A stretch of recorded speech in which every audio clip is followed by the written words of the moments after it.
What is up, Mind Buzz Universe? Welcome back to another podcast episode of the Mind Buzz. I am your host, Gil, and working the board today, this morning, this afternoon, or this evening. Did I say this evening already? Whenever you're listening to this podcast, is the lovely Amber right here, right next to me, right now. How you doing? I'm good. I'm good. Good. What's up? I've been waiting all day. You threw me off a little right now. Threw me off on my game. Get me back in the game. Get me back in the game. I'm trying to keep you on your little toes. No. Your little you twinkle toes. You usually say something and then it's cue the music. And I left a big space. You know what? I think, okay, so how many hours do we have in the day? We have about 24 hours in the day. Not about, we do. It's known. There's no gray area when it comes to hours and time. No. When we have in the day. But I have, I think about what I'm going, on podcast days, ladies and gentlemen, I think about what I'm going to say at the top. It's usually, let's go. But I've been wanting to change it up a little bit and not say anything. And today was a not say anything kind of day. So well, I apologize. That's why I was looking at you like, okay. Oh, okay. And then you looked at me like, duh, go. And I'm like, how Come am I on. supposed to know? How many times have you done this? We've been doing it for 5 years, and for 5 years you've had something to say. Maybe I don't anymore. Okay. Maybe Let me know. Don't. Let me know. Let you in? Let me in. Let me in. Let me in. Well, we're letting in. I'm letting this coffee in because I've been waiting solemnly all day for this coffee. I had coffee this morning, but hey, did you make coffee twice this morning? Yeah, I had to. You know why? What because happened? No, you're gonna get mad at me. I know. I already know what happened. You're gonna you get mad didn't at add me. water There to wasn't the water. reservoir, Yeah. and it didn't. I just know. No, but it came out. Water came out. The only thing is, it wasn't hot, and that's why I noticed there was like a little bit of espresso at the bottom of the cup of the tin thing, and it wasn't hot. And I was like, "What's going on?" And I looked at the reservoir, and the water was low. So, Yeah, sorry. I'm sorry. Okay. So I woke up because I went to sleep really early. So I woke up when you left. Okay. And I was laying there listening to your every move because I could hear. As a woman does in the morning. But our kitchen is connected to, or like the wall is, we share a wall with our kitchen, the bedroom and the kitchen wall. Well, I don't know how to explain it. We share a wall with the kitchen. We share a wall with the kitchen. The kitchen's our roommate. He needs to pay rent, actually. And then I said, okay, he's turning on the machine. And then I heard the machine on. And then I heard you put in to grind the beans. And then I said, okay, he grinded them. Yes. And then I heard when you pushed it for it to like, dispense. And then I was like, oh, okay, he got his thing. Oh, and then I heard you heat up the water. And then I was like, oh, cool, he's getting his coffee. And then I heard it again. And then I was like, what happened? And then I said, there's no water in the reservoir. You knew it. I knew it. You knew it. I just know it. You just know it. That's what happened. So I apologize. That's fine. You bought it, so I apologize. You'll have to buy another one if you mess it up. I apologize for that. But that's what happened. See, I don't know. Well, you learn because now you know that all the lights have to be lit up before you use it. I turned it off though. You did. You've been turning it off. Been turning it off. It's okay. See, when you get an espresso machine, you need I don't know. I don't know how people operate something like that without knowing, like prior knowledge. There's I'm not going to say there's no way, but you can't get like I don't want to call it professional because it's not a big. No, it's not, but at least a little bit of but it's a higher grade than just one that you put in and dispense it. Sure. Yeah. and you do have to have some knowledge, or at least a couple hours of like YouTube. Mm-hmm. What is it called? YouTube Academy? YouTube University. University. Yeah. But you did a good job. Proud of you. Duh. All right, let's bring in today's guest, ladies and gentlemen. Stand-up comic, very funny. Please give it up for Mat Salud, ladies and gentlemen. Thank you. Hi, how's it going? Glad to be here. What's up, Matt? Hi. Good. How are you? How do you Good, pronounce dude. your last name? How do you pronounce your last name? Salud. Salud. Salud. So it is. Okay. Yeah. Actually, a lot of people say that we look alike, so I wanted to meet you in person. So. You know who else I apparently look like is Marco Trinidad. Oh, I know Marco. Yeah. Marco. So he did Ricky's podcast, The Ominos, with Ricky Nove. Oh my God, dude. I had so much fun. The three of us had so much fun. I'm not going to lie. You guys look alike. We do. Usually some people say, oh, like, Gil, you look like this person. And it's just like, dude, what? Is that how? No way. But hey, we're two. I look like two good-looking guys. We're two Yes. good-looking guys. We're two wild and crazy guys. I wouldn't say you guys are like twins, but you look like you'd be family. Yeah. Familiar, like brothers or at least Cousins? cousins. I feel like we emit the same affect. Like, Yeah. I feel like we dress very similar. Like, Yeah. you know? Yeah, I could see that. Yeah. Your guys' hair too. You have like almost the same hair. Yeah, There's just you're Filipino? I am. Yes. Okay. Gotcha. Gotcha. I'm not, but I get that all the time. Do you speak Tagalog? Very broken Tagalog. I don't conjugate verbs correctly. My grammar's bad. But my dad says I speak well enough for, like, if you were to drop me in Manila, I could get by. Like, I sound illiterate, but like I know enough to, like, yeah. You sound like a second grader. Yeah. So you're what we call no sabo, but in Over there. Basically, I just learned that term recently. Is that what Hispanic kids get called when they don't speak Spanish? Yes. yeah, No sabo. Yeah. no sabo. Sabo means speak. It's 'cause It's like understand. Like sabo means like to understand. Okay. So if you say no sabo means Gotcha. like I but the don't understand. the reason they say no because it's not really I wouldn't say it's not a word, but It's grammatically incorrect. it's grammatically incorrect. Okay. Yes, exactly. So you wouldn't say no sabo, you say no sé. But a lot of really? yes, but a lot of Oh, kids, I didn't know that. But that's one of the main things when kids that speak a little bit of Spanish, they'll say, "Oh, is no sabo." No, like I don't know is what they're trying to say. Oh, I didn't But know it's that. no sé. So then it just got coined as like you're someone that doesn't. Yeah, you don't know how to conjugate correctly. Yes. So, okay. That's Conjugate. Conjugate. There you go. What's conjugate? What is that? It's the verb form. So like run is like the root Oh, word, okay. and then I ran. Like, okay. The verb changes slightly based on the. So to conjugate means to change the action form of the word or the form of the it's word? the form of the word. So Okay. I ran. I'm trying to think. Running out of verbs. Oh my god. What's another one? Eat? I eat. Yeah. I ate. I The ate. past tense. Uh-huh. Yeah. Eating? Eating. Yeah. Okay. Eaten? Eaten. Yep. So to conjugate is Okay. you modify the form of the verb to correspond to the. For a second, I was gonna say that eaten is the same thing as eating, but it's not. Eaten. No, eat. No, and- eating is active present tense. Right. Eaten is. One is active past en tense. and one is ing. I know, but I was thinking like eaten, like I was eating. You So know? you don't know Spanish and you don't know English either. Got it. much. Noted. What do you know?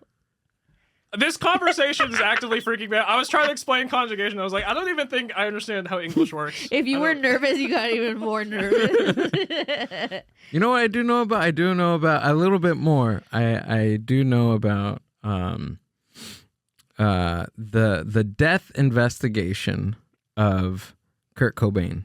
Have you seen Soaked in Bleach? No. I watched that documentary over the weekend. Oh my god, dude! This came out recently? 2015 recently. It's about Kurt Cobain. It's about Kurt Cobain. Because I saw recently, I guess they're investigating the case again. I'm not clear on the details, but I don't know how this got open. I don't know if it's officially open, like they're reinvestigating, but I guess the official story is being cast doubt on. Yes. Yeah, and I think now we can pull it up. Our Google is back, ladies and gentlemen. We're back with our Google. You can Google search with us. This is why you went down the rabbit hole, because I told you on Saturday. Yeah, so Amber told me on Saturday that they're opening it up again, the death investigation of Kurt Cobain, and I was like, you know what? I want to literally do a deep dive of something, and I've had my mind on comedy for the past 32 years of my life. No, but the past couple of weeks I was like, dude, I need to focus on something else besides comedy, which I love comedy. The books, reading the books, audiobooks and everything, right? But I was like, I want to learn something else. And I love history, I love music. So I was like, well, why not look up this when Amber told me? I was telling her that I wanted to look up, it was either, I was in between two events, either the investigation of Kurt Cobain or the Epstein files. And I know I will go crazy with the Epstein files. I'm probably going to go crazy with this thing too. Right. But it was between those two things, and I was just like, Kurt Cobain for me. Sure. Because if it's the other thing, I will lose my mind over it. And I already know. I already know myself. I will lose literally sleep and hours over this thing. There's also so many files. I don't have the willpower to sift through, like, I don't know how many, like millions of pages now. Like millions. So I would mitigate the process. I would work on a process on doing the research with it, because what are they in PDF files right now? Like what? No, how what are they? They're not. Have you seen them? Have you gone on the website? I've conducted like a string search. Mm-hmm. Because someone sent me a photo. I guess he searched my name, and then it said like 6,000 results, and I guess he photoshopped that. So I went to confirm, and he really? He faked that. I was like, there's no way. No, I've conducted a string search. I haven't like bothered. I think you need like a reader app. To be able to see. Yeah. I haven't been that invested. I went on the website. I'm just because I seen a video that was kind of like, oh, okay. But I went on the government's website, and the way that I seen it, I guess I didn't see enough to see that I needed a reader, but maybe that makes sense. But there's just like a search bar, and you have to kind of know what you're looking for. Right. They're not in order. They're not in like so and so this, like, so you can literally you can type in like a celebrity's name, and then it'll show you every email. Oh, so they're not PDF files. No. It's just it's on their own like web-based system. Yeah, so you have to. Oh, that's no fun. So you really have to know what you're looking for, because you can't go from like, oh, this is the oldest to the newest, or it doesn't tell you a story, I guess, in like sequence. And the only reason that I went on to see, because part of me is like, I don't really, not that I don't want to know. Because someone told her name was in there. No, because somebody said my name was in there. There's 6,000 results. It's not that I don't want to know, but I feel like, okay, like you, like I don't want to go a little stir crazy. But I seen a video where they were talking about beef jerky. Have you seen that? No. So they were talking about... This is crazy, dude. So they're talking about beef jerky, right? So beef jerky is like named or like talked about in the files like thousands of times. And they were like, okay, like white beef jerky, like that's odd, right? And then so I went in and I typed in beef jerky, and of course, all these emails that were showing up from like the video I had seen surfaced, and they were saying that beef jerky, they're thinking that beef jerky is actually code for like human meat. Oh, shit. Yeah. And I'm not one to like fall into conspiracies or be like, yeah, that's what it is. Like, but when I read it, I was like, oh yeah, that's really weird. Like, because beef jerky is dried meat, right? And a lot of times you don't have to refrigerate it. It can be in like, cool places, things like that. And a lot of these emails were like, oh, the beef jerky's in the fridge. Oh, keep the beef jerky on ice. So and so, one of the ones that I was like, that's weird. He said, Jeffrey's going back to eating normal food. Oh, what? Yeah. Yeah. And then there was another one where it was like, so and so needs 10 pounds of beef jerky before he goes on his trip. Can you get it for us expedited overnight? Like why would so many people be this aficionados of beef jerky? Like, Oh, God. And then what also kind of like I guess got me thinking after that was that they had this chef that was making the beef jerky, and the chef owned a restaurant called Cannibal. What the fuck, in New York. Dude? And it's like it's like real. It's like he really is a chef. Pull up the chef. I want to know this guy. I want to see this guy. Yeah. But where did you see this? Where did you learn this from? Well, I seen a video on TikTok of somebody. Okay. This person's doing like video series, but then I went into the government website. Oh, so you looked this up? Yeah. You looked up beef jerky? Yeah, and then I went into the government. How many website. searches? There's a bunch. There's thousands of emails. Oh, okay. And I went in, and then I read the emails. I read maybe like 25 emails that I was like looking at. Yeah, wow. I went in there. Oh, you did? Yes. Wow. That's why I told you I was kind of scared of looking, because I was like, no, keep going. What if they have like a database or something? Okay, so every week we need to get an update No. of your current searches on the Epstein files.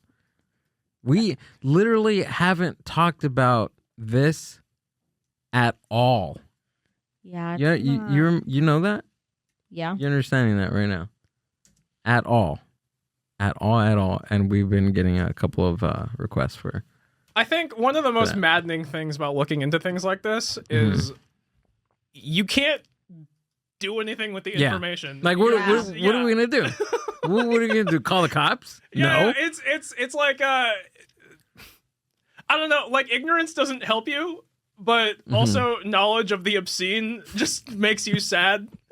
And you just have to sit there and just accept that, just, I don't know, we're being that's preyed what I'm on. saying, that I don't want to get like, oh my God, because I just think, like, yes, it's good to be informed, but how informed are you going to be till when you go crazy and nothing gets done? But look, this is my point of view is that, okay, so, right, you took the time to look at some of this stuff, which most people don't. Most people will see a TikTok and take it at face value and say, oh, and then go ahead and start spreading whatever. Whether it's true or not, crazy or not, whatever. But you took the time at least to go look at the government page and look it up. Well, yeah, because I don't want to be just saying things that I see on... So, but you confirmed it. Now you're kind of doing the thing on TikTok, but instead you're on here talking about it. Yeah. Which it's a little bit, and plus you're going to show us too. Is that him? Yeah, see? The cannibal. At the cannibal. Chef Francis Derby? At the cannibal. Yeah. Wow. Sends word that Francis Derby, formerly of Taylor of... Where's this bar at? Momofuku, New York. Oh, it's in New York. Overseeing the kitchens at the Cannibal and sister establishment Resto for the last year, but now he will just focus his energy on Resto. Well, this is probably an old, this is from Eater, LA. But now he's like under fire because of everything that's happening and all these things. So that's one of the things that I was like, oh, that's kind of weird. But also what is weird too is like there's no subpoenas. Like nobody's getting subpoenaed, nobody's getting court-martialed. Like just because these things are out there and nobody's doing anything about it, right? I mean, what else is happening? Nothing. It's maybe. bleak. I mean, we see that nothing. but it could be happening. Something. Nothing's happening. I mean, they control the fucking FBI. They control. Right. Yeah, I don't know what we can do. And it's everybody. It's everybody in higher power that's coming out on there.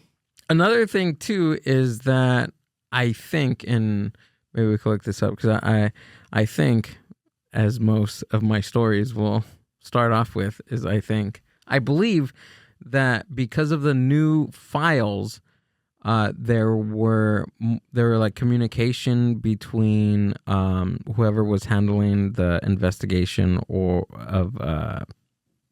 of Epstein, that there was like more there was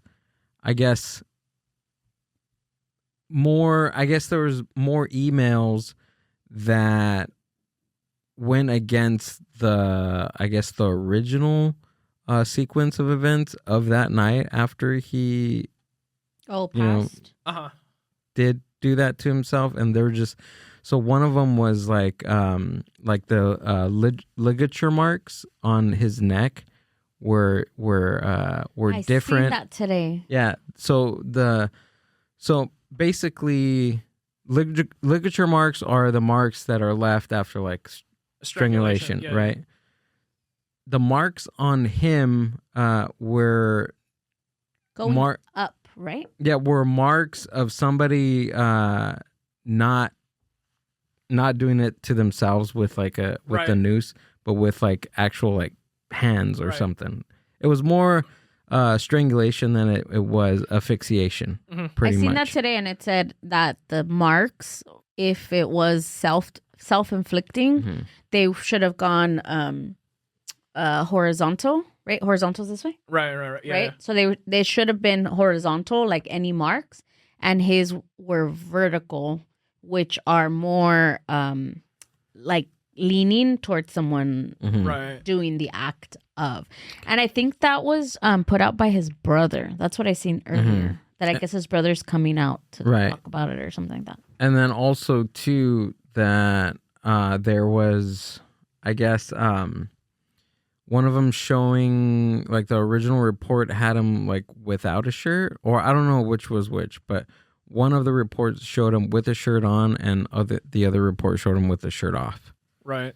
And then just like the extra linens that were in his cell are unheard of any inmate possible. Like, and the room was made, that room that they were keeping him in was made specifically, made it hard for somebody to do that to themselves. Right.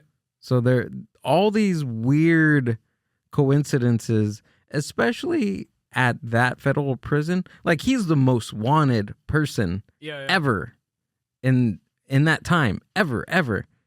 Like, just the amount of errors and failures, and two of the officers sleeping during that whole time.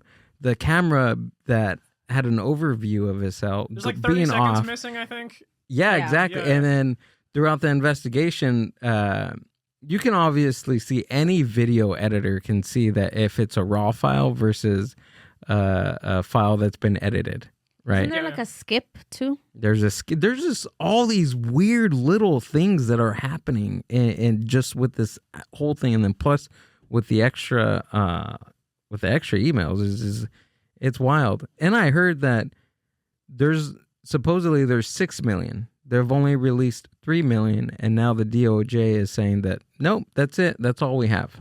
Well, it's been known, and that's what people are upset about, is that they don't. But they said they were going to release more. No, but they're lying, because then they know that if they release more, there's more names that they're trying to hide from.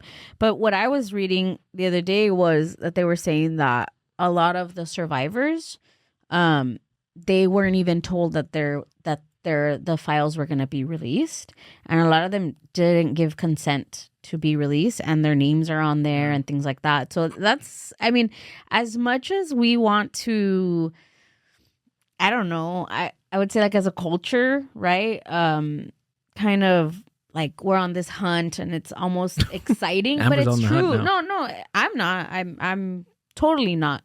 Whatever pops up is what pops up, but I'm not going to do any extra. But what I'm saying is there's something that thrills us about these conspiracies, and maybe it's this, maybe it's that. And it's crazy as like a culture that we're like that.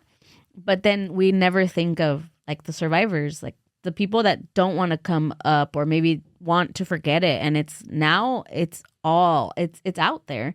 And I think that was done on purpose to be very damaging by current administration to release it. Not because, there's something that we're going to find. I think it was to be more malicious in the whole thing, if you ask me. But I don't know. I'm just a small percentage of. Yeah. I think what's very... I haven't been doing like the deep dive on the Epstein files. Mm-hmm. It just makes me sad. Yeah. I need to like... I find I need to be... The world is just generally so awful right now that there's like a medical term now, like news avoidance, so that way people like don't go insane. I haven't been engaging in total news avoidance, but like I have to be, for the sake of my like psychic energy, like I need to be very selective about I agree. What I devote my research time to, right. Especially if I can't do anything about it, if I can't do anything actionable, I just feel, and I learn about all these awful things, and I just feel so impotent, like, just get locked in despair. But I think something that's incredibly frustrating is like during Pam Bomdi's like crash out, she's like, "Oh, so interesting. You didn't talk about this during Biden." I was like, "Yeah, that's kind of interesting that we took this long." Like I feel like if we talked about this a lot earlier, Trump probably wouldn't be in office right now. Like all that information about like how closely connected they actually were. Like we may have been able to stop Trump too if we talked about this like way earlier. I don't know why it took this long. I mean, I guess better now than never. Never, yeah. So who was in remind me again, who was in office when they got Epstein? It was Donald Trump, right? Trump was in office, I believe. Yeah. It was during COVID. It was 2020. Yeah, it was his right? first term. Yeah. Yeah, it's just one of those things, like you said, it's kind of, it makes you sad. And again, I know how like exciting and like everything it is, but it's real life and it's real people's lives. And it's like, I can't imagine being a survivor and having everything on the internet be a reminder all over again of these things, and then seeing no one have any accountability for it. I really commend like other countries that are now some of their top leaders were named, and they're like going after they them. got wild. In India, they were like breaking down. Can you pull up anything on India? Because I remember you telling me about that, but I didn't really look it up. And I think that's how angry we should be. And I think we're angry, but we're not angry enough. We're not angry enough. You know why? Because we're just like, another thing happened in United. You know what I mean? Like it's. I wouldn't say it's normal for us because it's not. But we're desensitized now. I think we're just so desensitized where we're just like, there's nothing we can do about it. Basically what we said like 10 minutes ago. Who's going to listen to us? Like right. The information is out there. Like what can we do? Mm-hmm. Right. Essentially. But I mean, other countries are doing a little bit more than we are, I guess. To me, I just think it's crazy that everyone is in on it. Like almost every country. It's worldwide, this whole thing. Crazy. And it's just going to get weirder and weirder. But then what also frustrates me is like the internet. Everybody making content, everybody making their assumptions, all the weird stuff that people are like connecting, and they said this and they use this letter, so it means this and it means that. And it's like all these conspiracies, and is it diluting the truth, or is it that crazy? That's where I ask myself things. Yeah. Sorry, I don't. No, you don't have to answer it. It's just me. This is a shot out in there. I mean, just so that's what I was trying to to not get into all that. Right. But this is all just like, is that it?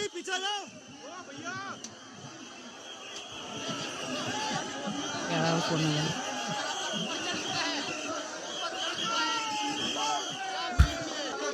Yeah, we should be doing that.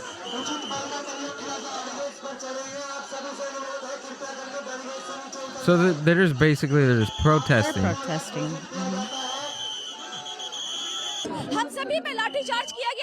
What's the context of the video? What are they saying? Protests in New Delhi over Indian. There's my neck. Yeah, see? After Narendra Modi. Oh, the current president. Yeah, was named in documents linked to Jeffrey Epstein. So it's their president. Yeah. And they're pissed. Also, too, I think they have more shame. Like, they have more to be ashamed of versus like your leader. Their leader is probably this, genuine dude that they think, right? I mean, we already know what a crazy character Trump is. So we're desensitized to him doing off the wall stuff. Like, for them, I'm pretty sure they're just like, what the hell? We thought you were a family man or something. Well, I don't know.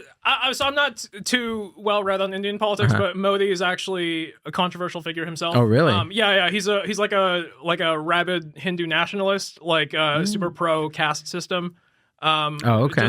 Like very anti-Muslim. He a controversial figure in India as well, and I'm sure that like may have added fuel to the fire. Oh, okay. Well, yeah, then shit. I don't know, but it's crazy. We'll see what happens in the next chapter of America. On episode 2 of Tune America. Tune into United States of America. But again, it's sad that we're so desensitized. It's like, what else? Every day it's but are something. I think we are. Yeah. To a certain extent. Not enough to turn, I guess, the other way just yet. But enough to be what would it take? What would it take for us to I don't know. This is pretty bad. And it's really bad. Gotten to anywhere. No clue. Part of the problem is there's no I don't know that desensitized might be the right word. I feel like resignation might be more apt. It's just kind of like we're pretty outraged, but there's no outlets to channel our discontent into. And we just kind of have this like empty rage at our phones, like it can't be channeled into anything productive. I've seen some interesting schemes to like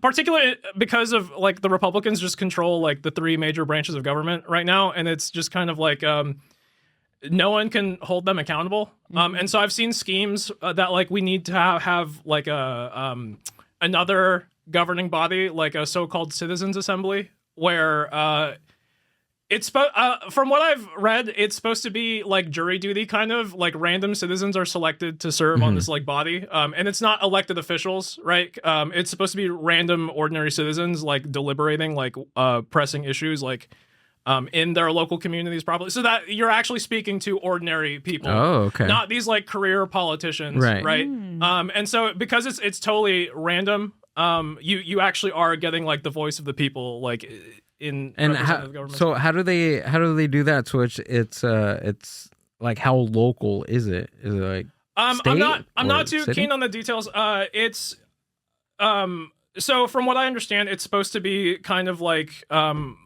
this bottom up council system.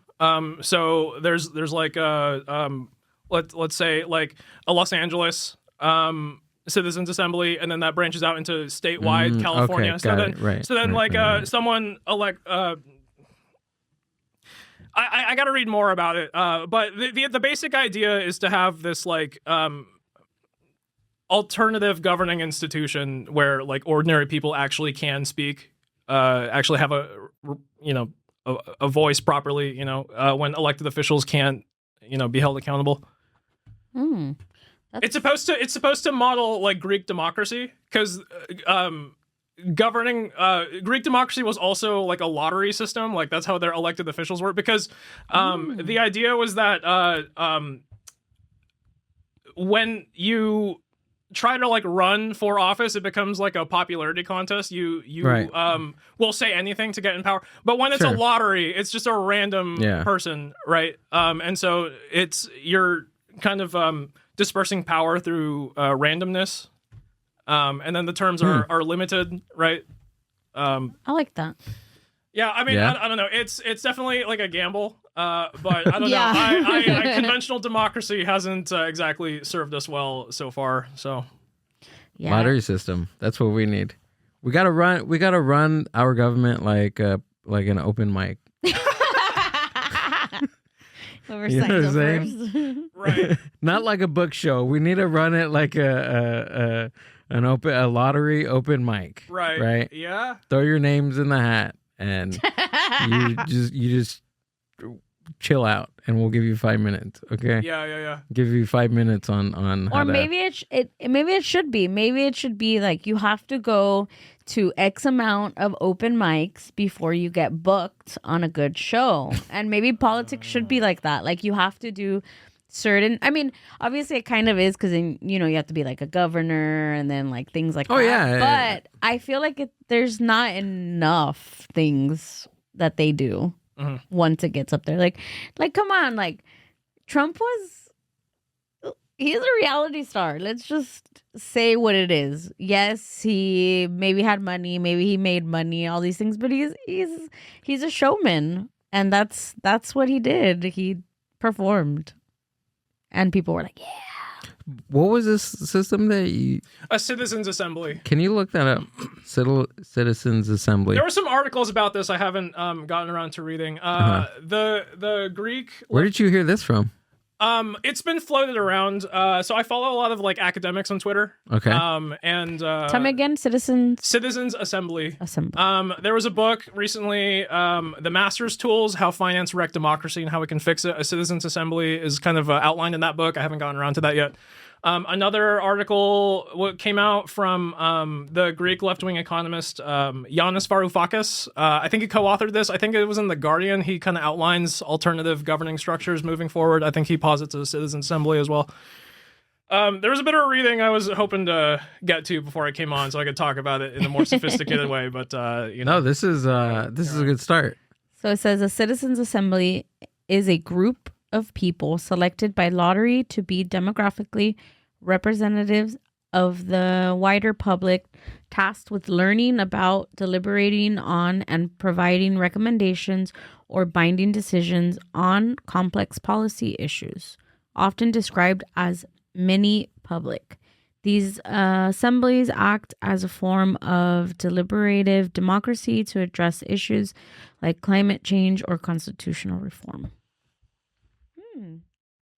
Interesting. Yeah. So one of the things like I've seen a citizen assembly addressed to is like there's a book I'm reading right now called The Deficit Myth by Stephanie Kelton, and one of her theses is that the national debt is not actually a problem for countries like the United States that issue its own currency. Like its debts are denominated in its own currency. So people will like scaremonger about the national debt. Like, oh, we're in the $2.3 trillion of debt, except it's denominated in dollars, and who issues the dollar is the United States. Right. You cannot run out of money that you issue. And so she you know what? That never really keep on going. So that just doesn't make sense, right? Right. So the thing is like so basically she talks about like in 1971 the international gold standard officially ended. And so the United States was unpegged to like a metallic currency. And so in 1971 the Bretton Woods system where the world was linked to the dollar and the dollar was linked to gold at $35. Whatever you had in gold was you but then increasing deficits because of the Vietnam War, like that became unsustainable, and so Richard Nixon just said, "Okay, we're not doing that anymore." So at that moment, basically, policy space opened up for the federal government to issue as much currency as it needed to finance its various projects. And the idea is, because we are now untethered to gold, the United States has no solvency constraints anymore, but it does have an inflation constraint. So you don't have to worry about the U.S. running out of money. You have to worry instead about whether it's issuing too much money if it's going to cause inflation. And so the idea is, one of her theses is that because of this new position of the dollar being untethered to like a finite metal like gold, in principle, the government can fund things like a job guarantee program. So that way, like in recessions when businesses aren't hiring anymore, you can always turn to like a federal job as an employer of last resort. That way, like people aren't just losing their jobs and they're desperate now. Is like you can always rely on the federal government to give you a decent paying job and like decent benefits and things. And so the idea of a citizen assembly added to this is like the public decides what social spending goes into, what projects should be financed, like fixing schools, fixing roads, things like this. And again, there's always the money. The money is always there. It's just a matter of whether Congress is willing to. That's what I never really understood. Why, if we're making the money, if we're issuing it, then why would we be considered like in a deficit, right? Meaning like we're owing all this money. Like that doesn't make sense to me. Yeah. The explanation is it's a hangover from the gold standard, because once upon a time, like, you did owe that money to someone. Right. And so something Stephanie Kelton goes into is that actually, like, we should maybe rename the debt, because that's not really what it is, right? So for example, like we're typically taught that what finances government spending is like taxes and then like borrowing. So either you tax the public and that's where you get the money, or you like raise money by selling treasury bills to investors and we promise to pay them interest in return. But actually, again, that has not been the case since 1971. So actually, in order to pay taxes to begin with, you need U.S. dollars. But where does the dollar come? It comes from the federal government. So the government has to spend the money into existence in order for the money to exist. To be out in to pay the taxes. Form. Yeah. So basically, the reason now that the U.S. government still sells treasuries is purely to support interest rates in private credit markets. Like there's not really any reason for it to raise the money. So what is money? What is it attached to now? If it's not like the gold or anything like that, like what? Yeah. How do you stop it from? Well, again, I guess inflation, right? Of producing too much or having too much money out there, then. Right. But what, for every dollar, what does it equate to, or what's behind it? Is there nothing? It's so Kelton's story. Kelton is elaborating. This is called modern monetary theory. She says it's purely backed by taxes, because the federal government forces you to pay taxes. And that forces you to acquire U.S. dollars. Right. So it's because the government requires these tax obligations, you are forced to use U.S. dollars. Right. Got it.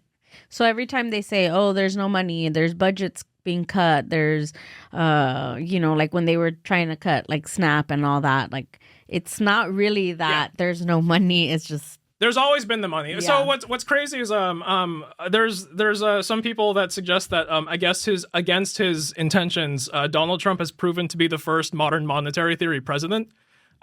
He's actually he has a really early interview, I think, before his first presidency. I think he's on CNBC or something like that. And someone asks him the question, like, should the United States fear federal default?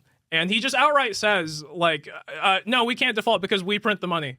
So he knew this. He knows this. And he's even behaving in such a way that the budget deficit doesn't matter. Like, he increased He added to the deficit by funding ICE. Yeah, is what he and the crazy thing is with ICE he's functionally created a job guarantee program doing shit that no one asked for. Like he increased the budget deficit to fund ICE. That money came from nowhere. Right. So if he wanted, he could have funded like a federal job guarantee, fixing roads, fixing schools, like establishing care programs. No, instead he decides to fund like just kicking out people from the country, just minding their own business. So what's happening now with So okay, because I understand like what I understood when I learned about money and all that was I still was under like not under the impression, but I understood or I thought I understood how money worked with the gold, right? Which makes sense because you can only have as much money as you have something tangible. But now I had seen a couple headlines, I think last week, and they were saying that there's that government shutdown. Did you hear that? That's happening. Or it already happened?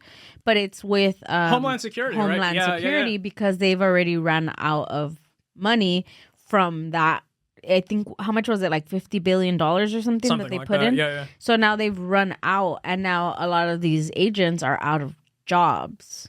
So I'm thinking, what's stopping him from just bringing in again this imaginary, Well, right now I believe it's sorry, I wish I were more formally trained in these things. I know, and maybe this question was not for you. I think it's just me thinking like. From what I understand, it's Congress has to decide whether to raise the budget ceiling or not. So it's an act of Congress whether they want to raise the budget ceiling. I actually think it's generally a good thing that they want to stop funding DHS because that's not a good thing. Like budget deficits are neutral. They could be used for good or for evil. I think Trump's been using it for evil. He did another thing. He printed like $20 billion to give to Argentina because their financial markets have been failing. Oh yeah, I knew that he gave him 20. I knew did he really? Did that, Yeah, but he I did. didn't know he printed like new money. So you're telling me this guy can print out money and just give it to us?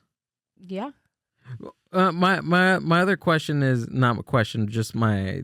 You said that he can. We're all asking you. No, I know, but sorry.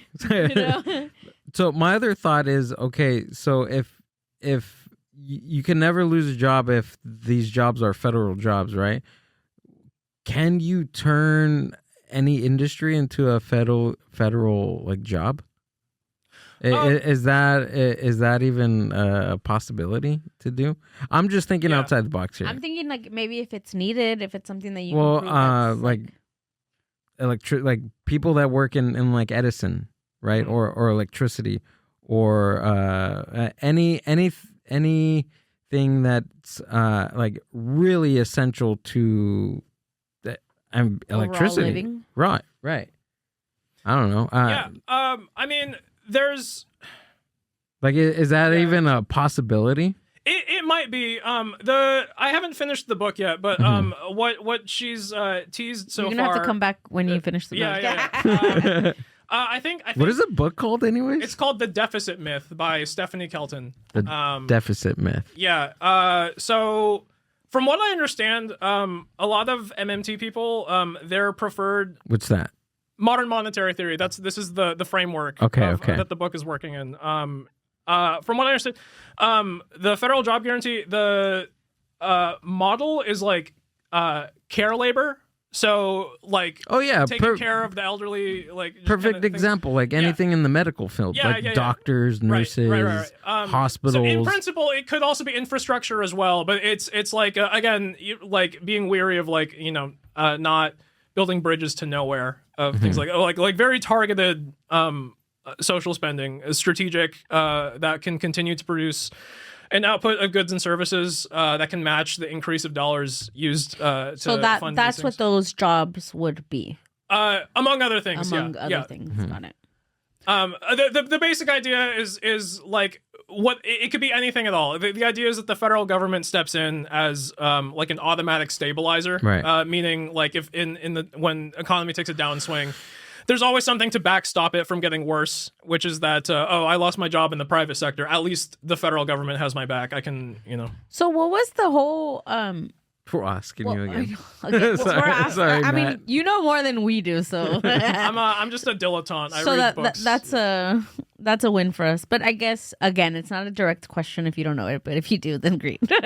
But I should start reading those kinds of books. Yeah, not on like the 20-year-old murder of Kurt Cobain. Put your noggin to some good use. Jesus Christ. So what's like the whole? Because the other person that knows, I guess, a lot more is like my dad. So that's who I kind of have these conversations with.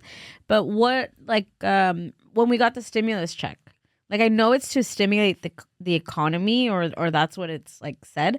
But what like do you know what goes hand in hand with that? Like, why do we need to stimulate the economy when things like that go out? Do you know? Yeah, because you're talking about the COVID stimulus checks, right?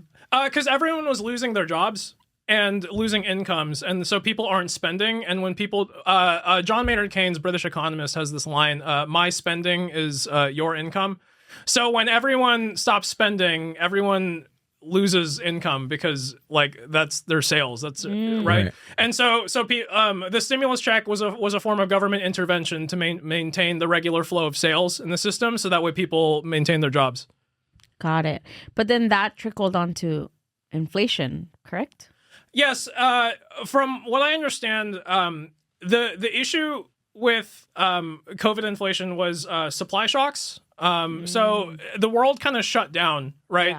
Yeah. So supply chains were disrupted, and so that it introduces the supply can't keep up with the excess demand, and so that's what we're still recovering from that now, because so then things have to be more. They went up in price because now the demand is higher and the production wasn't as much. And so supply can't keep up, and we're having issues with that now with the tariffs, because now imports are more expensive, and that's been offloaded onto other costs. So like inflation can be a monetary phenomenon. It can also be a supply shock phenomenon. The whole point of like MMT is to show that there's other reasons for inflation, and that if anything at all, MMT wants more fiscal responsibility, because it's also adding the other point that like sometimes the deficits are not enough. Sometimes there should be more. Taxation then becomes, since taxes don't fund federal spending, it becomes an inflation control device. So if ever like spending gets out of hand, you can't just tax that out of the system to like cool down macroeconomic overheating. So hold on, I am. You're lost. Whoa, wait a minute. Okay, so what you just talked about, dumb it down for me. I'm an idiot, dude. I'm an idiot. No, you're not. No. So since taxes don't fund federal spending, the question is, okay, what do taxes actually do? The first thing MMT says is it's an inflation control device, right? So when you spend dollars into the system, it can become too much, at which point taxes are then levied to remove dollars from the system to cool down overspending. Another thing taxes can do is disincentivize certain behaviors. So like sin taxes, we call it. So like taxing like carbon emissions, cigarettes, alcohol. Those taxes in fact like are not expected to raise revenue. It's to discourage certain behaviors. And then the So what do they say about those? The sin taxes? Sin taxes, they're not expected to raise revenue. Oh, okay. Right, like gotcha. so like again, they have their own purpose, It's not to raise revenue. Right. It's to disincentivize some behaviors, because you don't want to get penalized. So it's taxes are an inflation control device. It's to disincentivize certain behaviors, and redistributional. So for example, like the wealthy are just hoarding dollars and they're not spending them, they're not investing, and so you tax that, you redistribute that around. Oh, okay. But the bottom line. So those are the three main reasons for taxes. Might be missing one or two, but like among other things, yeah. But the bottom line is taxes do not fund federal spending. The government stands in no need of taxing to raise money, so because when they people issue the currency. are saying, sorry, I didn't mean to cut you off. That's okay. When people are like, oh, look at where our tax money is going, Trump's on a private jet again. Yeah, it's not really, or is it? So state taxes can be wasted. So there's a distinction between currency issuers and currency users.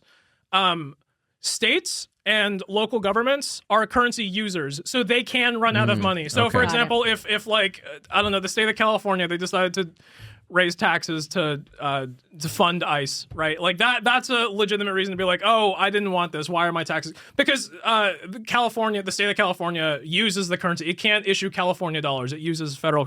But the federal government, those federal taxes don't go anywhere. That like it's literally just destroying the money. Oh shit. See, and this I'm so glad that you are on and having these conversations with us, because I think that circling back, I guess not closing my argument, but circling back to what I was saying earlier, where we are so involved in like the files and the files and the files, and it's like this isn't feeding our brain. If anything, it's kind. I mean, okay, let's say that it's opening your eyes to what's truly happening and things that we already knew, that so many people were corrupt. But what is it actually helping by going on the website and deep diving and hours and hours and hours? But you knowing all of this and learning all of this, things that we really do need to learn, how our country is run and how things that we use on a daily basis, like money and currency and, knowing the inflations and all that, I think that's more powerful than like conspiracy theories. And I know conspiracy theories are fun and everything, but like you said, what are we really going to do with reading the files? Like, what are we really? But if we have control of knowing and knowledge of knowing where our money, how our money's, allocated, and knowing other forms of like government, I think that's like pretty powerful in just kind of educating yourself. And maybe let's say you don't even do anything with it, but just knowing how things work, I think is like can be very productive. Yeah, because I kind of came of age during Occupy, like the 08 and 2010s, and nothing came out of Occupy because the demands were incoherent. Like no one really had any concrete demands, and so I just kind of saw Occupy fizzle out, and I became vested. I became like interested in like, okay, what actually can we do to issue social change, right? Like what's available, like what are the mechanics of potentially moving forward, creating like an equitable, fair society. I don't know, that kind of motivated my reading habits, I guess. I wanted answers into, it's not enough to complain. It's not enough to be like, the world is fucked. And just like, cause that's just throws you in a pit of despair with no way out. And, I'm always thinking about, okay, how do we move past this? What was one of the first books that you read to get started and all that? Oh man, you know what? He's canceled now because the Epstein's fun. Noam Chomsky. Noam Chomsky. Noam Chomsky is fucked. He's fucked. So I my senior year of high school, my English class, we had to write like a research paper, and I wrote mine on like anarchism. And one of the sources I used was an essay from Noam Chomsky called Notes on Anarchism, and it opened my mind to thinking about politics above Democrat, Republican, it introduced me to this concept of like libertarian socialism, like because the Soviet Union and Stalinism kind of like poisoned the well as far as socialist discourse goes, and Noam Chomsky's paper it introduced me to this conception of socialist thinking that was like anti-authoritarian, decentralized, and he's like right there with. Can you put him on there? Yeah. Can you put him on there? I'm in mourning. That devastated. Man. Yes. Select that. Click. Make that.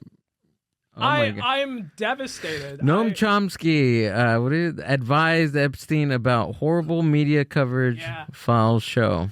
Oh shit. Yeah. When is this something recently that happened? Very, very recently. Because we know this now because of the files release.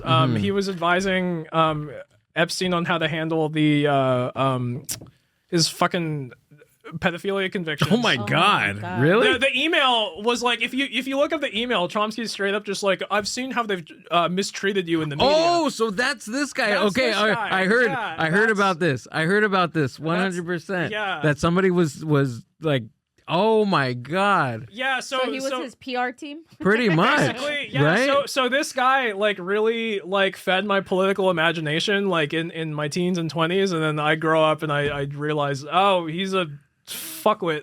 But isn't that like the most disappointing thing, is that these people that we think or thought were like holding up our country, and they're the most freaking evil people.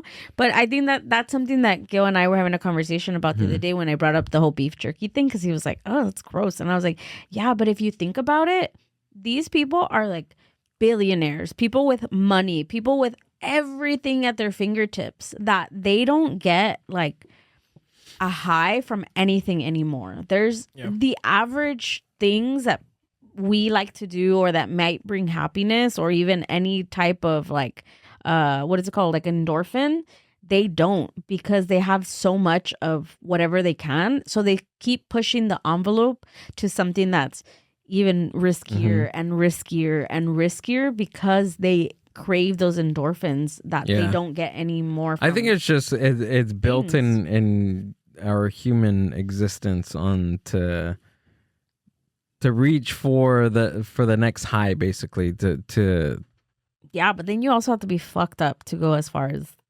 they do. But that's my thought process of why they do it, and it's all these rich elite they're men. addicted to it. Yeah. An addiction to anything will cause you to lie, to scheme, to I don't know, to just make up shit in your own mind to see it play out the way you want it to. I agree. They're addicted to whatever. I don't know. And and maybe like this man, like he's probably very smart, very book smart, very knowledgeable. And I don't know, like, why put your freaking mind to do that? But yeah, I don't know. It's I'm definitely still mourning. But he knew what Epstein was doing. He knew. He knew. This was well after the conviction. Oh, okay. Yeah. So there's like I was just watching a video about this actually recently. British journalist Owen Jones. He like a big like kind of labor left wing guy. He interviewed like I guess a Chomsky scholar, and I guess Chomsky had like basically his entire life he lived like two separate lives. On the one hand, he was this like dude that was like super critical of U.S. foreign policy and the legacies of American imperialism, and on the other hand, he was an MIT linguist, and the MIT is like the Department of Defense's university, you know. So on the one hand, he's like he presented as like a man of the people, and then on the other hand, like he was kind of CIA aligned, you know. Right.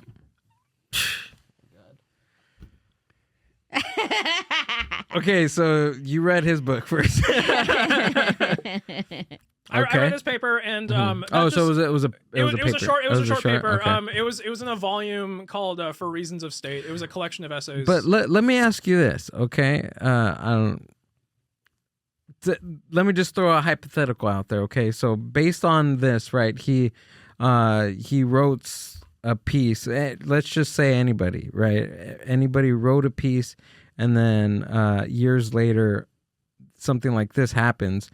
Like, what are you supposed to do with that information? Are you supposed to completely throw out what you've learned from like a person like this because of their involvement in something like this? Like, is there something? Like, what are you supposed to do with that type of information? Right, like that you've learned from. Let's say, like, do you know who Napoleon Hill is? Is that Think and Grow Rich? Yeah. Okay. So I haven't read it, but yeah. Say you've read it, right? Say which I did. I read Think and Grow Rich many years ago, a couple times, and years ago, like then we find out he's in the Epstein files, right? And I built my whole working like philosophy and on his book, right? And what am I supposed to do? Like after he like what do you do? Like what do you do at that point? Do you completely like okay, because he's involved in something like the Epstein files, do you just throw away that information that you've built your whole working like livelihood on? Like I don't get that part. Yeah, I mean, I don't know. Well, what are you supposed to do? I do think it's a hypothetical. Yeah. Well, okay, so I think one example of like, so I do think it's a crazy one. You don't have to answer it. I'm just throwing that out there. You know. I don't think you discredit the work entirely. Yeah, like Chris Tucker. Yeah. Like, do you not like watch Rush Hour because of that, or watch any of his comedy specials or anything because of that? Like, What are you supposed to do? But I think that Chris Tucker is different, right? Because Chris Tucker, you can not watch his movies and not give him ratings, not give him these things. Right. But someone that you like, the book that you read and that knowledge that you gained from it, I think that's kind of hard to erase from your brain, right? Than not watch like a movie. So it's kind of a little different, right? I think it does ineluctably feed into the interpretation of the work. You definitely cannot read it in the same way. Because Neil Gaiman was someone I felt this way about as well. I loved the novel Stardust. And then it eventually came out that actually he was a sexual predator. And so it's hard for me to read that book now. Yeah. Well, now with the context. And the context has forever changed. Right. Right. So I think like,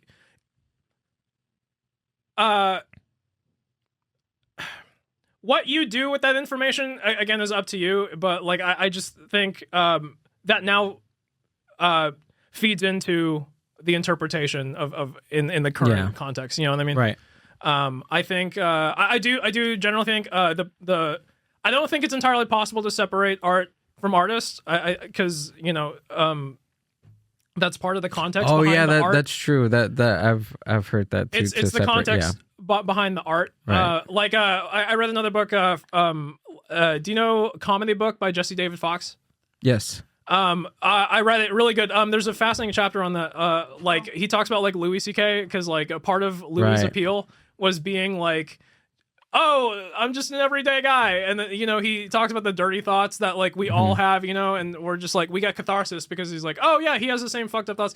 And then the thing he did came out and was like, oh no, you really are the piece of shit that you say. Right. Like, so he violated the trust that we had in him. Right. Yeah. And so like, it's hard to watch those old specials in like the same way now. And I can't like force you to not take that into consideration when you watch it. Again, it's part of the interpretation. I thought you were gonna say something about Jesse Fox. Oh no, that's it. I know. I was like, no. What did he do? Is he in the files too? No. Just as an example of like, like the inability of some people to separate art from artists. You're a whole lot ahead. Sorry. Oh, sorry. Go for it. I'm sorry. Go. Like another person, like the reverse thing of like the opposite of Chomsky. So for example, like I'm a big fan of Friedrich Nietzsche. And if you read his works, he says a lot of awful shit. But when you look at his life, how he conducted himself in ordinary life, he was a totally pleasant guy. So that's kind of the reverse case of like, he'll say some like awful shit, but because you know that he was like an otherwise decent person in his regular life, you have to think about, okay, what could this really mean? Like he'll talk about like he'll kind of defend what he calls master morality, and where you kind of disregard like the suffering of others, and that kind of sounds fucked up, but then you have to think, okay, no, but this guy was also a fragile, sickly person, right? So that can't be the interpretation, because if I interpret that literally, right, Nietzsche's fucked on day one, right? So it has to mean something more than that. So I like, I do think the person behind the work has a lot to contribute to the way the work is received, the interpretation, how you read it properly, I suppose. Right. That makes sense. Yeah, I mean it's all context, timing. I love that comedy book. It's fantastic. Yeah. I like kind of quit stand up for a bit, and then I read it again. And I was like, no, I gotta come back. Yeah, that's right. You do stand up. We're all here. Well, the timing aspect of when was it in that one where he talks about Saturday Night Live, or he does talk about it. I forget if the context is timing. Yeah, I know he talks about timing. Yeah, I don't remember if it's SNL exactly. It was the episode, not the episode, the chapter on timing, and he talks about because I just finished Live from New York. Oh, okay. The book on like the history of Saturday Night Live, and they actually talk about like the whole the 9/11, what happened, how they didn't do the show for 2 weeks because of everything that was going on within that week. And it's just that chapter on timing like really like put in perspective, like timing isn't just like timing in your jokes. Timing is like it's literal timing of a joke in like the world. Right. You know what I mean? Like Yeah. I didn't really understand it that way until I heard it from him, and I was like, oh, okay. It's not just like verbal timing. It's not just like literal timing, like when you're, saying your joke. Like it's actual like timing, like literal time, like a clock in the world when you tell a joke. I think there's another chapter. I think it's the chapter on politics, and he talks about when Roe v. Wade was overturned. Right. Everyone was just kind of upset about it. Like, people were fearful. And he talks about how, like, in the shows, like, immediately following that decision, people had to talk about it because they couldn't talk about anything else. People wanted to be comforted. People wanted to be, like, alleviated of their anxieties. And so, like, to be like a decent comic, like in that occasion, you kind of had to talk about it. And I remember reading that, and I was like, I agree, but it can't be me. Like, I'm not a really political comic. It's not that I avoid talking about it. I just don't think it's funny. I'm pissed and I'm scared. Like and I feel like there's different opinions about this. Like, I do feel like a comic's first responsibility is to be funny. And if you can make it political, if you could deliver like a concrete, powerful message, like through the medium of jokes, like I think all power to you. Like that's fantastic. Yeah. It's hard for me to do.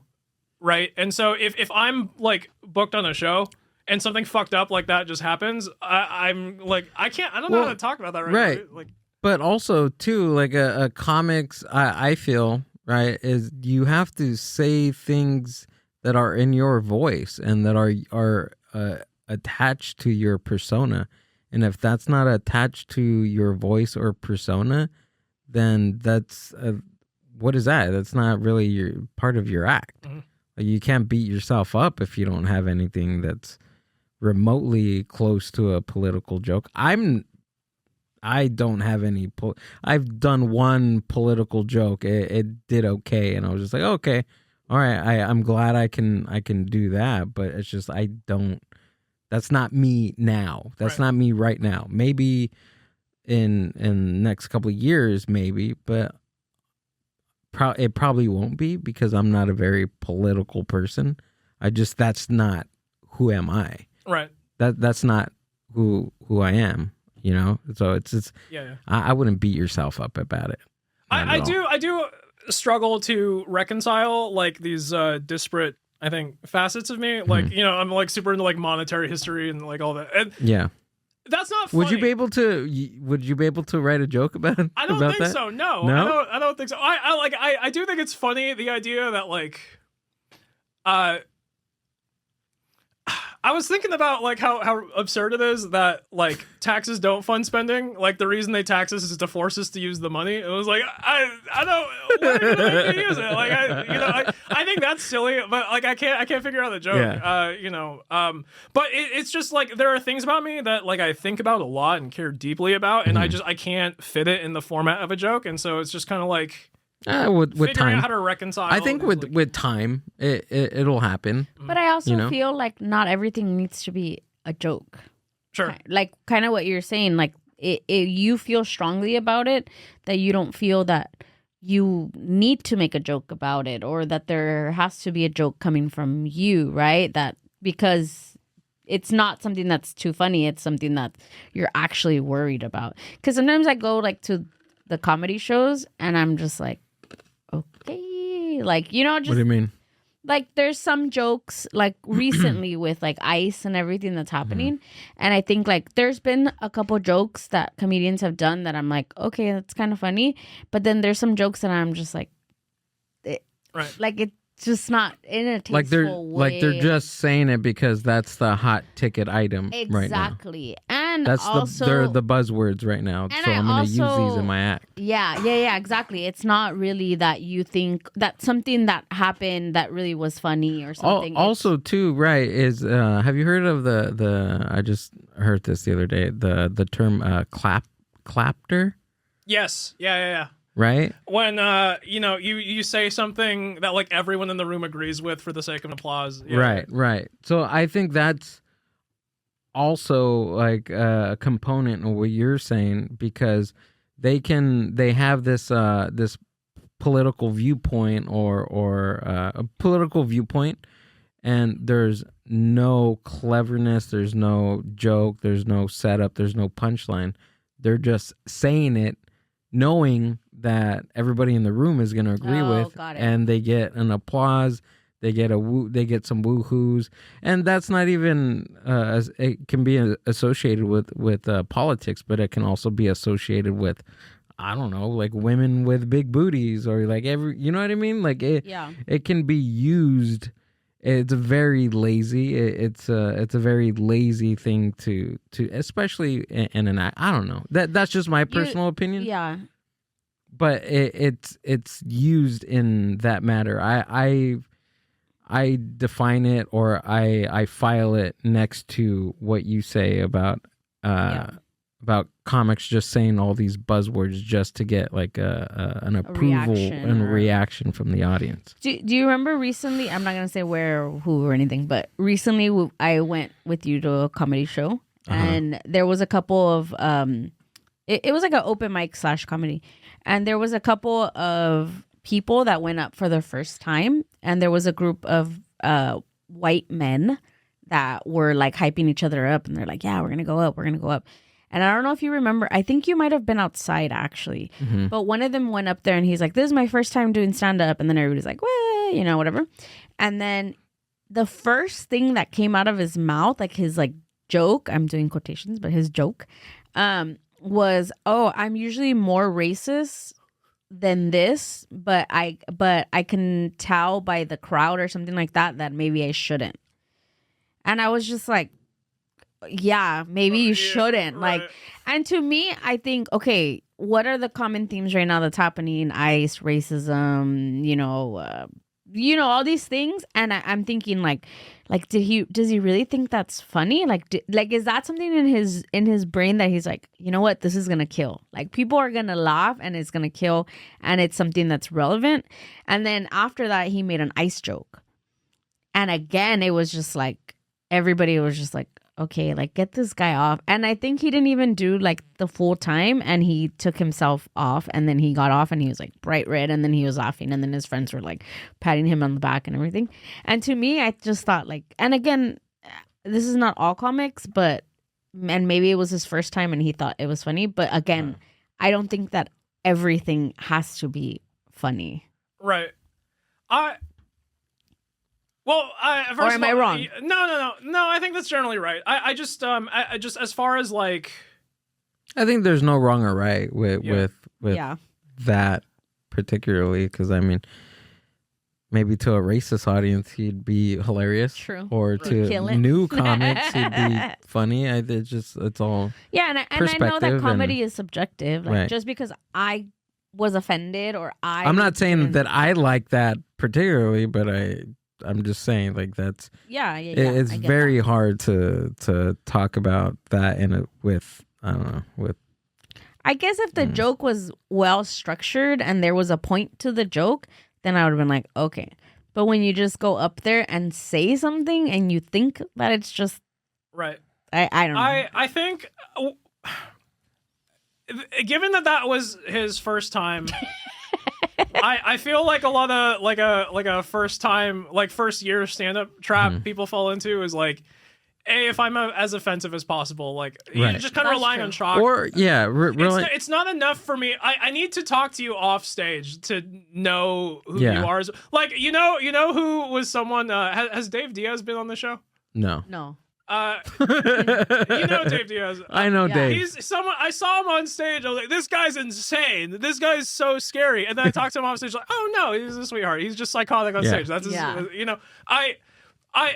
because I've said some awful things in my first year, just trying to figure it out. And like, I don't know. I feel like I've done this long enough to where like what you say on stage isn't necessarily an indication of who you are as a person. Like people try to be Jezelnik. People try to be like fucked up because they're like, oh, hey, this is a formula that works. And, you know, that's really hard. And that doesn't excuse them being bad. The way I looked at comedy, this is probably my Catholic upbringing. Bombing is like a sin that can only be penanced by getting better.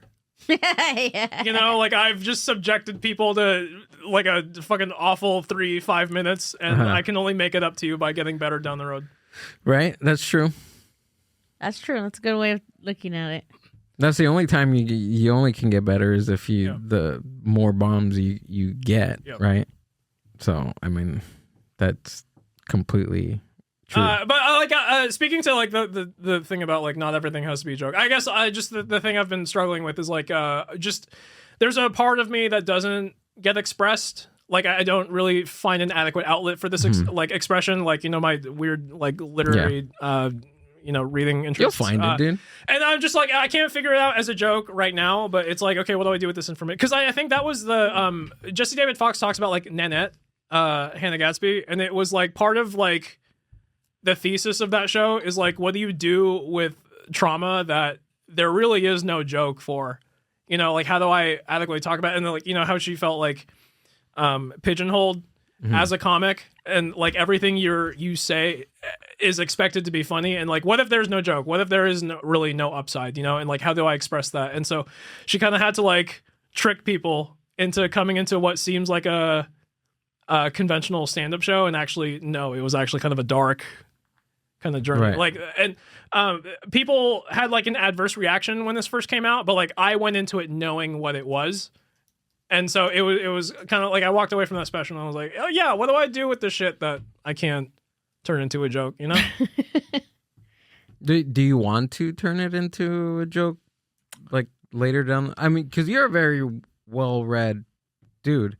And I do you know Johnny Gold? Yeah. So he's a frequent listener of the podcast, and I won't point out who, but I've had a guest on, and he was like, wow, like I had no clue that this person was, or this comic was like he's very intelligent. Like I don't understand why, you know, he wouldn't use any of his there's some intelligence on the stage, but why he wouldn't, you know, talk about the topics that we talked about on the podcast on stage. And I was like, yeah, you're completely 100% right.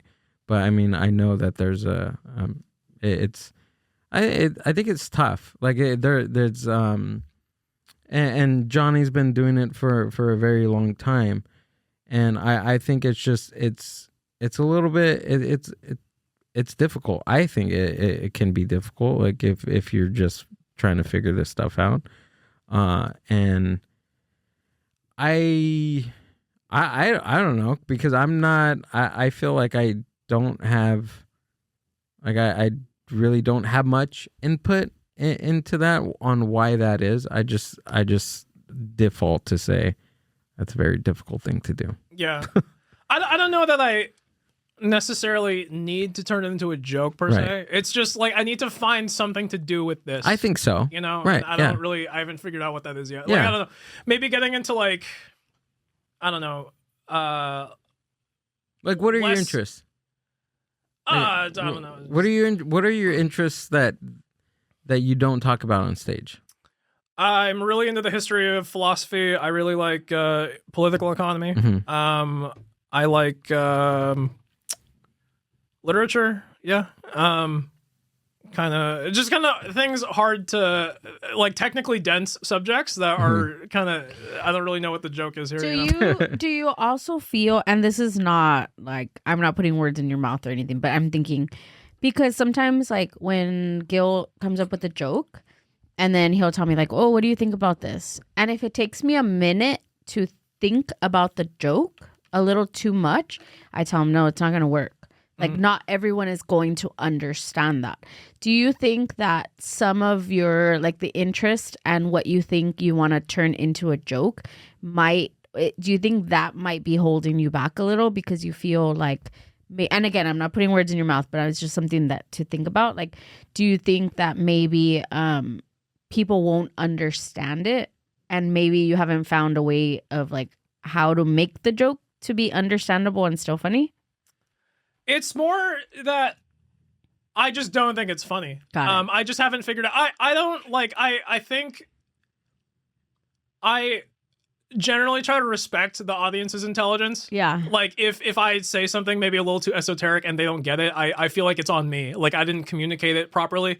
I do feel like stand-up is this communication game where we're trying to like meet halfway. Yeah. Like I thought of something in the shower that I think is really, really funny, and then I say it and no one gets it. I'm just like, okay, no. Yeah. I think it's really funny. I need to communicate that properly. Yeah, like how do you on me. turn it into that I can... So that's what I tell him is, okay, maybe if you change a couple words, or maybe you're missing a part of a joke that only he knows what it is and not everybody else. So if you include that. So I think what you're saying is like, that's solid. Yeah, but it's like when we were talking about the fucking the budget deficit. That's not funny. Like like I just care a lot about Did you see my face on how confused I was? That was funny. That was hilarious. But I feel like there could be something there. There could be something. Is there something? I care as a concerned citizen, but as a comic, I don't know. But so I'm glad you brought that up because I think it was like months ago. I think the last time we met up at well, we didn't meet up, but you were there at. I think I last saw you at the Ontario Improv. There was the Improv, and then the time before that was the Chatterbox. Right, yeah. And it was set of the night, right before they stopped it. Was it? I think. No, it was like before that. Oh, okay. It was before that. It was set on the night also. No, was it? I think it was whatever. It doesn't matter. But I did have a joke about a movie quote joke, and I used like the most randomest. What movie? It was like Casablanca or some shit like that. I don't know. But the crux of the joke was doing movie quotes, right? And I was gonna completely like trash that until you're like, no, dude, like I get where you were going with that. Like, right. I guess just people they didn't know what movie you were talking about, right? Uh-huh. And I took what you told me and completely wrote it, and with the same idea, completely wrote it, and like it's like one of which with a movie that most people know. And I took that into consideration. I was like, oh, okay, well, maybe the idea is there. I just gotta, tweak it a little bit. And over the next, couple months, I developed it, and I was like, oh, okay, now it's like one of the. I think it's come to become like a really solid. So the joke's named after you. No, it's dedicated to. I have a vague memory of that, but I'm glad I was able to help you out on something. Oh yeah, well, seriously, like I rarely take advice, or I take advice, but I think just you telling me, hey, dude, like that, I get where you're going. I guess people don't really understand. I think it was like it was the most random movie. I think it was like Casablanca. It was like something ridiculous like that. It was like an old movie quote. But yeah. And the two guys that read lots of books were the only ones I knew. You both, the twins? Pretty much. Yeah, I think it was Casablanca. So what? Frankly, my dear, I don't give a damn. What movie is that's that that's from? Casablanca. Yeah. Oh no, that's Gone with the Wind. Yes. Oh, okay. So it was Gone with the Wind. That's what it was. And you're like, yeah, I can't believe nobody knows Gone with the Wind. It's a 3-hour movie and it's racist. You're like, it'll pass over people's heads. So here's a question for both of you. So what do you think? I mean, I already know what you guys are going to say, but I still want to ask it.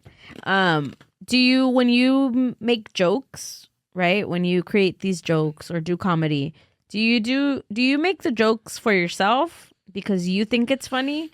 Or do you make jokes because you think people are going to find it funny? I think it's because I think it's funny. Because when I started, like, I think my two biggest influences were Dimitri Martin and Mike Birbiglia. Dimitri Martin had a special called If I don't know if you'd seen that one. I haven't seen it. It's on YouTube. Yeah. The premise is like Dimitri Martin, like, he dropped out of law school and he was trying to figure out like what to do with the rest of his life, and like if he had made a mistake, and one day he just opened up the dictionary and looked up the word if, and I think he found like maybe 6 different definitions. And so like each act of the show is devoted to like a different definition of if. And it was very personal. It was very cathartic. It was like, I really liked the whole like getting into personal shit and like making it funny. It was like a vindication of his past mistakes. And like, I just like, I love a good like coming of age story, you know? And so that was really cool to me. And then Mike Birbiglia was like very similar as well. Like Sleepwalk with Me, I listened to, and that's about his like sleeping disorder. Like he I don't know if you've heard it, but like I guess one day on the road he had he has like a really bad sleepwalking, and once he was on the road, I think he was like staying at a hotel like 3 or 4 stories up, and he had a dream that he was being chased by a missile, and he jumped out the window. Oh my god. Yeah, and he just, that was his moment, like, okay, I gotta see a doctor about this, because he was running from it. And then like so it was just, I really liked these really intimate, personal storytelling kind of sets. And it's just like very cathartic to listen to. And I remember when I started, I was like, I want to do something like that. I want to make people feel something, you know? So like, I feel like a lot of what I talk about is informed by like my life, and then just trying to figure out like, how do I make this amusing to you people? You know, like because I think it's funny, and I want to share this with you, and I'm trying to figure this out, you know? Definitely. So you do it because you think it's funny. Yeah. Well, first and foremost, like, I'm trying to entertain myself. Oh yeah. and then like, okay, how can you tailor it? Yeah, basically that's the same for me. Like if I have an idea that I think is that this could be, you know, potentially, you know, amusing. All right. First, I'm the person that I need to laugh at it first.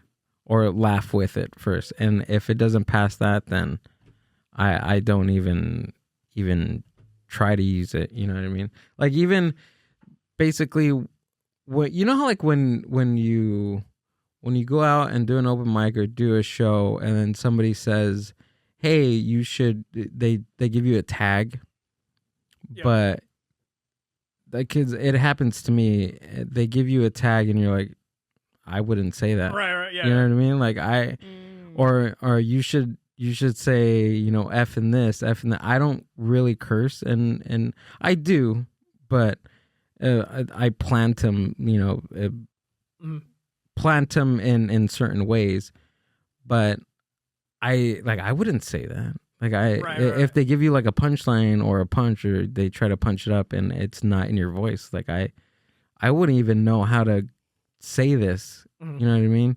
So I think it first, it needs to pass like the me test. Like this needs to be me first of all, and then you go try out. At least this is the process for me. I go try it out and kind of tailor it for everybody else. So that way we're all in the loop of what I'm trying, the story I'm trying to tell, I guess.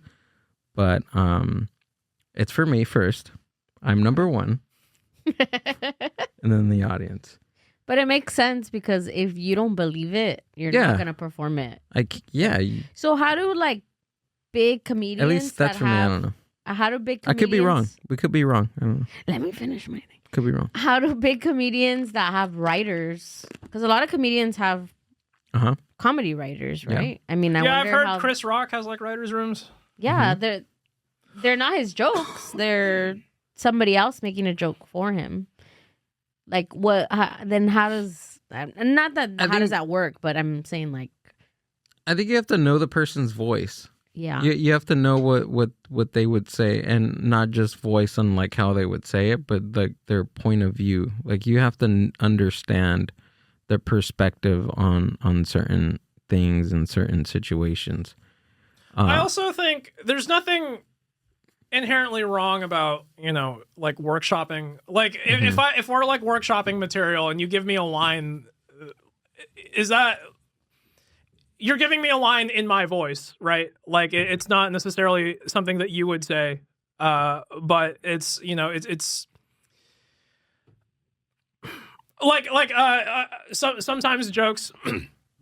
I'll come up with jokes in conversations, right? Like if I just had like an insane conversation with someone recently, and like technically that's their joke, I guess, and I'm just relaying something insane that they said. Except the reason it makes it mine is because like I don't know, it's my experience, right? I'm adding commentary to something that they said. I mean, I don't know, especially if the people in on the writer's room or whatever are like, they've agreed, like, hey, yeah, you can use anything I say. Like, there's another line I use that, like, I got at a roast, and it was like, it was just such a good line that can only be used in that occasion. That it's like, I talked to the guy, and he's like, yeah, it's yours now. You can have it. You know what I mean? So I don't know. Nice. Okay, that was it. That was my question. You've done writer's room? You've done I've done a couple of those mics. Yeah. Like, at like Fourth Wall or something like that. Oh, okay. But other times it's just like I meet up with a friend and, we just talk about that's material that we've been working on. I got to try to do that more. Honestly, it's hard. I don't know. For me, it is. Well, also because, I'm a far cry from this right now, but like I've thought about, eventually one day, doing a writer's job where you're basically writing jokes for other people, and so trying to get that's so fun in the headspace of like, okay, like how do I write in a more general way, right, for other people, either in like a script or a monologue or something like that. I guess that's the approach that I try to take with. You remember at the beginning of the podcast where I said that I did like a political topic, like it was like a current political topic. I think it was in whatever. It was some comedy book that I was reading, and like some exercises on how to write topical material. And I kind of like use that formula to come up with that topical joke. And I was like, whoa, it's pretty fun. And I feel that using that, like writing topical jokes, are you're using that a different part of your brain to write material other than just writing from your perspective. Same thing with writing material for other people. You know what I'm saying?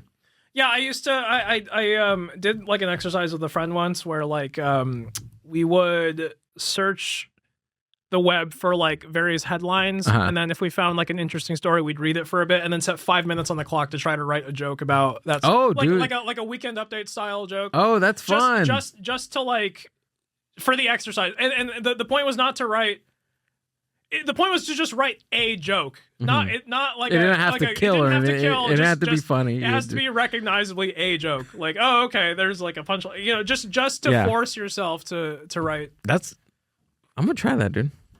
I'm gonna try that. I'm trying to do more like just exercise to force myself to write. You have to.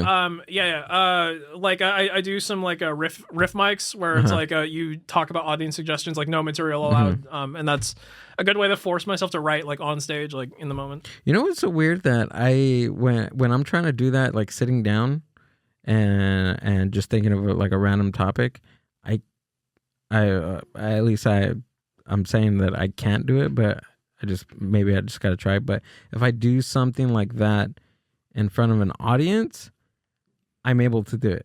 You know what I mean? Like, I think that just being up there in front of people with the pressure and I guess the energy of the room, I'm able to do that. But if it's just me sitting by myself at my desk choosing a random topic, it's kind of a little bit hard for me because there's nothing on the table. Like I'm not losing anything at that moment. There's also something about like in the moment in front of an audience, and you're forced to speak, there's like some free association going on, right? That's kind of hard to tap into, like when you're you're sitting down and you're trying to intentionally write a joke. Yeah. It's kind of when you're up there and you're forced to like let your unconscious just kind of like run wild, that like maybe you accidentally say something that's funny, and or the way you say it. Yeah. Or whatever. But Matt, this was fun, dude. This is cool. I'm glad to be here. You had fun? Oh yeah. Tell us where we can find you and what you got coming up. You can find me at Mat Salud, at MAT_SALUD. Not much going on right now, but follow me and you can see various shows I'm on here and there. Cool. And how's that Astro City? How's it? It's cool. I work there now. Oh, Mondays. dude, I forgot. You know what we forgot to talk about? You were in a competition with Alex Durazo. Oh yeah. You just had him on the show, right? Yeah. It was cool. It was good. Yeah. You have 30 seconds to talk about it now. It was good. A really fun learning experience. Alex Durazo crushed. Congrats to Matt Kinney for winning as well. Durazo won. It was a great honor to make the final round. It was good. How long were you guys doing that competition for? It was like a week. I think like 4 rounds. That is, and you were doing what, stand up like every night, like consecutive? Basically, yeah. Jeez. That's fun. Do you feel like that you've grown like as a stand up from that experience? For sure. Their applications for the next festival they're taking submissions now. I highly recommend everyone apply. Really? Yeah. Okay. Where can we find those applications at? Astronaut City, the website. They're taking applications right now. Sweet. You're gonna play? Again? No, Gil. Yeah, Are you should. I don't know. I feel like my set hasn't changed enough, I think, for me to apply. But maybe I will. I don't know. I'm still up in the air. Discounted submissions are now up until February 28th. So. Oh. I think right now it's 25. I think after February 28th, it's like 35 or something like that. Maybe I will submit just to... You should do it. Everyone should do it. It was a lot of fun. Just to do it. Yeah. Where is it? Arcadia? Arcadia, that's right. Is Arcadia far from here, do you know? From here, it was like an hour. I'm like 20 minutes from there. I'm coming from the San Gabriel Valley. Oh. But well worth the time, I think. Yeah, I'll try it. See you guys. Thanks. Bye. Okay. The Mind Buzz Podcast. Peace.